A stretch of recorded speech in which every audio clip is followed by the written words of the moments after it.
The studio of The Tonight Show is freezing. They keep it that way because of the enormous television lights that heat the room in seconds. Clint Eastwood is sitting in the backstage area, just watching a small monitor. He can see Johnny Carson doing his opening monologue, delivering jokes about politics in Washington and the eccentricities of the rich in California. The audience laughs at the exact moment, as if it were a well-conducted orchestra. Clint is the second guest tonight. It is November 1973. His agent has been pushing for months to get him a spot here. Not because Clint was not famous, but because he was not the typical late-night show guest. He was quiet, reserved, and that always made the producers hesitate. On the screen, Carson finishes his monologue.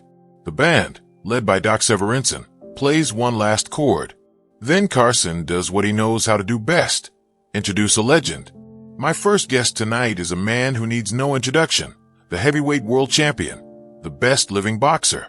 Some would say the best athlete on the planet. Please welcome Muhammad Ali. The curtain opens. Ali steps through with astonishing confidence. The audience erupts. A standing ovation. Ali is at the peak of his fame. He is the most recognizable athlete in the world. He is wearing a dark suit, impeccably tailored. He moves as if the stage belongs to him, and in a way it does. He greets Carson with a firm handshake, sits in the main chair, and begins to perform. That is what Ali does.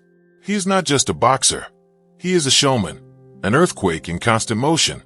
For 15 minutes, Ali dominates the conversation, tells stories about his training in Miami, imitates his opponents, and even does a small shuffle for the cameras.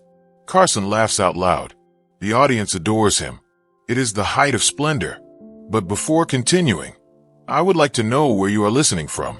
And if you do not want to miss this kind of story, give it a like and subscribe.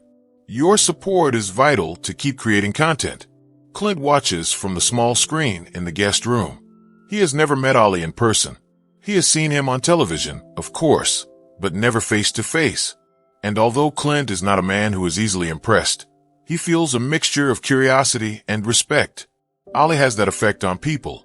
A production assistant appears at the door. She is a young woman with headphones hanging around her neck. Mr. Eastwood, you go on right after the commercial break.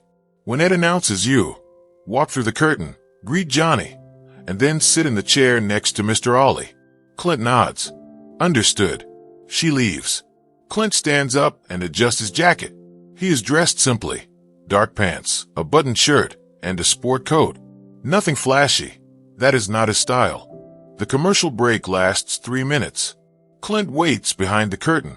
He can hear Carson and Ali talking during the break, joking about something related to golf. Both laugh. The stage manager counts down. We are back in 5, 4, 3.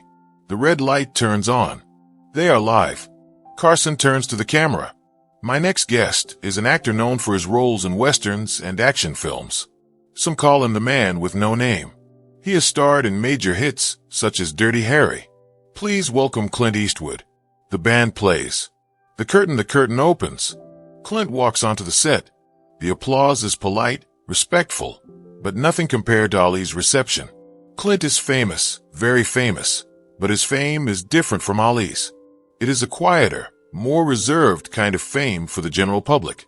Clint is the tough guy who always has a sharp reply and a gaze that chills the blood. He walks toward Carson's desk. Carson stands, extends his hand, and gives a warm welcome. Clint shakes it firmly. Professional. Then Carson points to the empty chair. Sit down, Clint. Clint turns toward the guest area. There are 2 chairs placed at an angle. Ali is in the first one, closest to the desk. Clint will take the second, less prominent position. As he approaches, Clint extends his hand toward Ali. It is an automatic, natural gesture, basic courtesy. But Ali stares at him and does not move. He does not extend his hand. He simply stands with his arms crossed, watching Clint with a mix of amusement and challenge. The audience notices immediately. The energy shifts completely. People exchange uncomfortable glances. What is happening? Why won't Ali shake his hand? Clint's hand hovers in the air for a few seconds, 2 seconds, 3 seconds, an eternity. Slowly, very slowly, Clint lowers his hand. His face remains impassive, but there is something in his eyes that changes, a flash, a contained spark. Carson sees it and tries to remedy the situation. Well, Clint, sit down. Tell us about your new movie. Clint sits in the second chair, composed, professional, but everyone in the studio felt what had just happened. Muhammad Ali has just refused to shake Clint Eastwood's hand on national television in front of millions of people. Carson launches the usual questions, talking about the Western Clint is filming, the experience of directing, and what it's like to work with animals on set. Clint answers clearly, in that deep, measured voice he is known for, but there is tension.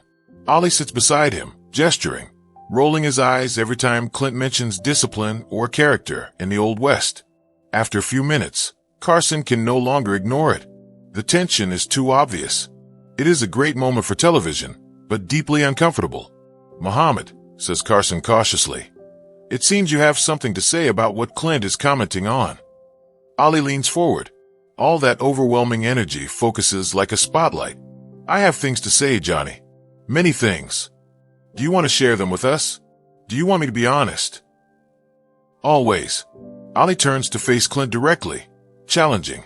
With all due respect to Clint, what he does is not real. Those gunslingers, those tough guys who kill 10 men in a fight, that is Hollywood. It is fantasy. In real life, if he faced a real man, a fighter, he wouldn't last a minute. The audience murmurs. This is pure confrontation drama, exactly what talk shows crave, but rarely get so raw. Clint, immediate, just watches Ali calmly waiting. Carson, like an orchestra conductor, stokes the flame. Does Clint want to respond to that? Clint nods slowly.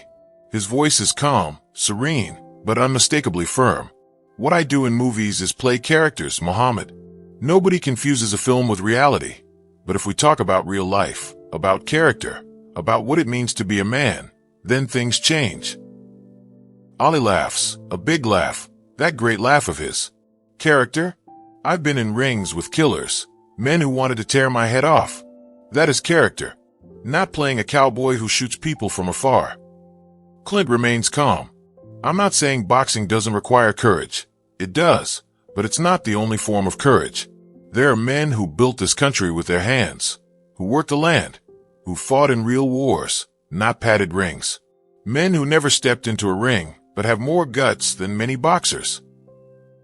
Ali smiles smugly. But those men aren't sitting here. You are here, and what you do is not real. It's a show. Clint stays silent for a moment, then speaks in an even lower, more dangerous tone. Let me ask you something, Muhammad. Go ahead. Why didn't you shake my hand? After the show, backstage, Ali finds Clint in the hallway. Hey, really. I'm sorry about the hand and for what I said. No, it's fine. It's nothing. You were in your role. I get it. No, it's not fine. You put me in my place, and you were right. I was insecure, maybe a little scared of what you represent. That's on me. We're good. Ali extends his hand again. Friends. Clint takes it. Friends, you should come to my ranch sometime. Ride horses. See what the West is really about. It might surprise you. Ali smiles. I'd like that. And you should come to my gym. I'll teach you to box in case some cowboy gets smart. They laugh. They shake hands one last time. This time it is easy, natural, without tension, without games. Just two people connecting. The story airs that night. Millions watch it. The moment spreads, is discussed, and analyzed. Clint Eastwood faced Muhammad Ali, told him he was afraid on national television, and got him to apologize. It became legendary. The handshake that didn't happen. The confrontation that froze the studio. The apology that came after. Years later, when Clint is an established legend and Ali battles Parkinson's, journalists ask Ali about that night. Clint Eastwood taught me something important. Ali says with difficulty but a smile in his eyes. He taught me that respect isn't about size, fame, or titles. It's about humanity. I was arrogant, and he put me in my place in front of millions. That takes enormous courage. Not the physical courage of a fight, but the moral courage to tell the truth. Do you regret not shaking his hand? Yes, I regret it, but I'm glad it happened because of what came after. Clint and I became friends. We learned from each other. That wouldn't have happened without that confrontation. Sometimes you have to clash to truly connect. The story endures, is told over and over, but the core remains intact. Muhammad Ali refused to shake Clint Eastwood's hand, and what Clint said froze the studio. Then he changed everything. Not with violence, not with competition, but with words, with honesty, with the simple affirmation that respect matters more than ego. That is what froze the studio. Truth spoken clearly, undeniably, by a man who refused to be intimidated, who demanded to be treated with basic dignity. And Ali, and that must be recognized, listened, apologized, and changed. That is what made him great. Not just his boxing skill, but his ability to hear criticism, recognize mistakes, and grow.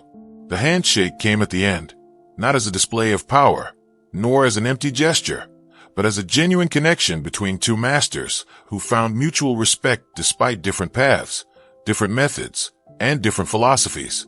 That respect, born from confrontation and frozen in a moment of truth, became the real story. Yeah,